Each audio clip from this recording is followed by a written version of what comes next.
আবার নয়া উপনিবেশ তৈরির জন্য যদি কেউ চেষ্টা চালায় সেটাও তো রুখবে একসাথে হিন্দু মুসলমান সবাই মিলে। হাসিনা ক্ষমতায় থাকতে চেয়েছেন তিনি তার রাজত্ব কায়েম করার জন্য, যে দেশটা তার বাপের এবং তার এটা তাদের ব্যক্তিগত মালিকানা এবং এটা তাদের ব্যক্তিগত জমিদারি। তারাই এই চক্রান্ত করে যাচ্ছে যে এই দুর্গাপূজার সময় এমন কিছু ঘটনা ঘটাতে হবে যাতে বাংলাদেশের ভাবমূর্তি নষ্ট হয়।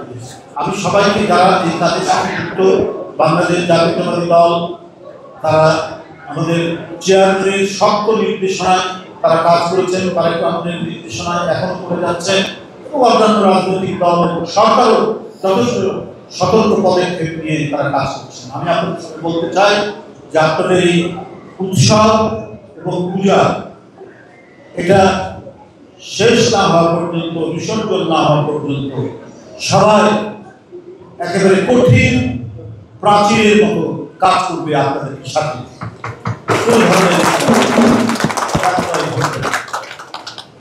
আমি শুধু এই কথাই বলি, দেখুন ৭১ সালে যে যুদ্ধ হয়েছে হানাদার বাহিনীর বিরুদ্ধে, এই যুদ্ধ তো হিন্দু মুসলমান একসাথে লড়াই করছে, এখানে কোনো সাম্প্রদায়িক বিভাজন নেই। আমরা স্বৈরাচারের বিরুদ্ধে লড়াই আমরা একসাথে করেছি। আপনি সেটা ৯০ সাল হোক আর ২০২৪ সাল।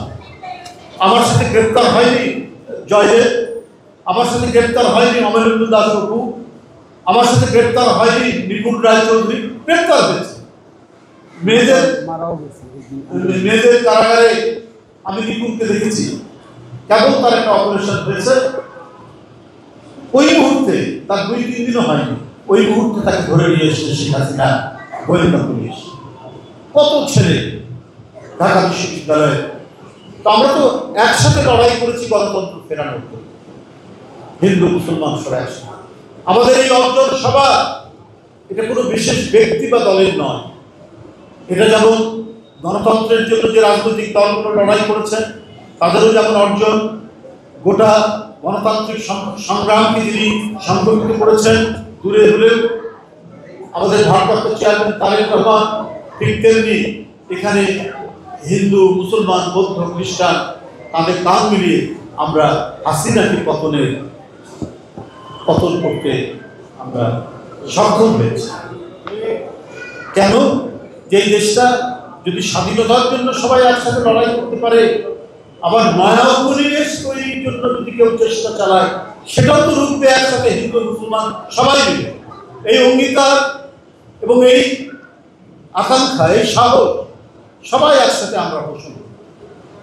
হাসিনা ক্ষমতায় থাকতে চেয়েছেন তিনি তার রাজত্ব কায়েম করার জন্য, তার ছেলে মেয়ে ভাগনা ভাগ্নি এদেরকে তিনি সম্পদ দিবেন, এদেরকে টাকা করার ব্যবস্থা করে দেবেন, এদেরকে ধনী করবেন। ওটা ছিল শেখ হাসিনার একটা পারিবারিক শাসন, পারিবারিক রাজত্ব তৈরি করতে চেয়েছেন, কারণ তিনি মনে করতেন যে এই দেশটা তার বাপের এবং তার এটা তাদের ব্যক্তিগত মালিকানা এবং এটা তাদের ব্যক্তিগত জমিদারি।